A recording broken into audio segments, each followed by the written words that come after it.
marriage. Proposition And 8. California and the two cases that originated from around here, Proposition 8, gay marriage, and Defense of Marriage Act. Yeah. DOMA, which Bill Clinton has said, oops, shouldn't have signed that. Hillary Clinton went on record all of a sudden. Yeah, she's finally out of the spotlight now, so she can really let her opinion be known. Yeah. Not only that, but it may be even this first time on the political stage to really introduce what may happen later, which is possibly her candidacy. Well, let's hear what she said. Let's play the first card. A little over a year ago in Geneva, I told the nations of the world that gay rights are human rights, and human rights are gay rights, and that the United States would be a leader in defending those rights. Now, there were some countries that did not want to hear that, but I believe America is at its best when we champion the freedom and dignity of every human being. This was not only taking a powerful stand, but really was the start of a political process that could end in her presidency in 2016. I mean, it really was the opening gate for her coming back into the race that she keeps saying she's not part of. You know what's really interesting is this isn't an issue anymore that people are afraid of, because this used to be like one of those third rails of politics. You start bringing it up and you can forget about a candidacy. You can't have an opinion on it. It's showing a change in the political structure itself. I mean, even with Karl Rove coming out and talking about we may have a candidate in 2016 that may support these kind of issues. I mean, even that may for a Republican and something very conservative, it's an interesting time for us. The headline on Karl Rove was, and I wrote it down on your rundowns there, the quote was, "I could." They asked him a question if he could see a GOP candidate in 16 supporting gay marriage, and his answer was, "I could." Yeah. That's all he could. What that's GOP all he could for say. all our listeners, because I'm sure not everyone knows Grand what GOP Old means. Party, Republican. Grand Old Party. Yes. That's somebody right. in Amsterdam might not know what that means. Okay, whatever, Sandra. Did you know what GOP meant? No, I didn't. Yeah. But Oh, this okay. could be because I this fucking is did it. worldwide. Oh, I used my second F word. I'm so sorry. You're out. Dismissed. That's what I wrote. Oopsie. So just bleep it. And then, so it really comes back to this whole discussion that comes to the Supreme Court now about the decision about what two people can do with their own lives. And it still frustrates me that we're in this modern day of age of 2013 trying to decide what people can do with their lives when we have better things to decide on and better problems to fix. There's so much bigger problems out there. Way bigger problems. Even my own mother, she's a strict Catholic woman, and like my dad is very they're both very Republican.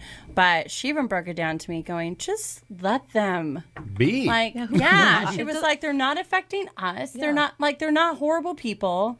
And mind you, I was shocked. My own mom, who's a strict Mexican Catholic woman, who's a Republican, said to, like, I couldn't believe the words came out of her mouth where she was just like, "I don't care. Just stop."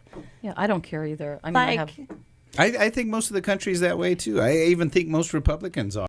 Why is it that the Republican Party is just now trying to figure out, because in the last election, they were all about family values. I think they're so insulated in their beltway media. They don't really know what's going on in the rest of the country. Because especially, I mean, the younger voters, they really don't care about it. They don't. This is like a non-issue. Really? Yeah. There's tons of polls that show this. It's incredible. It's a non-issue regardless of what side of the aisle they're on. In schools, there's still a lot of kids being bullied for being gay or being queer and being called names. Or heavy. But it's still used as a tool of hate in schools. So I would say young people. But the fat and heavy thing is going away. I would say young people are not that accepting as we give them credit for. It's not? No, it's not. It's still happening. I actually know somebody who's being bullied. Chris Christie? No. Really, who could bully him? Come on. But it is sad. I mean, it is sad how people are trying to manipulate other people with all these different tags and things and words, like we talked about last time we got together. I love gay people. They're so funny. Me too. You want to know why I think gay people are so funny? Is because they're like honey badgers. They don't give anymore. They're like, I'm hair. See, I would have had that clip ready if I had known that was a honey badger. Yes, it's a classic. It's a classic. They're so fun. Oh my gosh. Like, I have some of the best gay friends in the world, and they crack me up. And they're just so open and honest. And man, they have the best sex stories. They do. They do. So I'll take the other side for just a second. Oh, no. Marriage. Two people can barely get along in the traditional straight. Tell him, Janet. Wow. She used to be my wife. Can barely get along in the straight relationships. And so far, you said it, the gay people have some of the best sex stories around. Yeah. Partner to partner to partner. And how is the marriage factor going to make it any simpler or better? Or is here's the thing. I'm just taking the other side. I know, but like gay people, if you actually know people who are gay, male or female, it doesn't matter. That community itself is very hard. Like, no one chooses to be gay. Like, it's a hard lifestyle. That really is the bottom line. The bottom line, no they one don't choose to be gay. You don't choose to be black. You don't choose to be a male or female. You are what you are, period. And the thing about male or females, if gay, lesbian, that community is so sexually open because once they finally come out and they're in a community where like they're around other gay people, it's like, yeah, I can finally have sex with who I want to. So it's a frenzy, gay fest, a lesbian fest when you finally come out. So it's really hard to commit. It's really hard to be in those the beginning, relationships. absolutely. In the beginning, agree, yeah. So if there's two gay people who come together and they're in love and they want to get married, the rest of the world needs to realize that that's legit. Their marriages, I would love to see the statistics of gay divorces. I can't remember the two women's name, and now it's been a while since this all started, so they're older now. We were talking about the couple in an editorial meeting. They're no longer a couple. They've broken up since it started. Well, how long were they together? During the whole duration of this Prop 8 fight.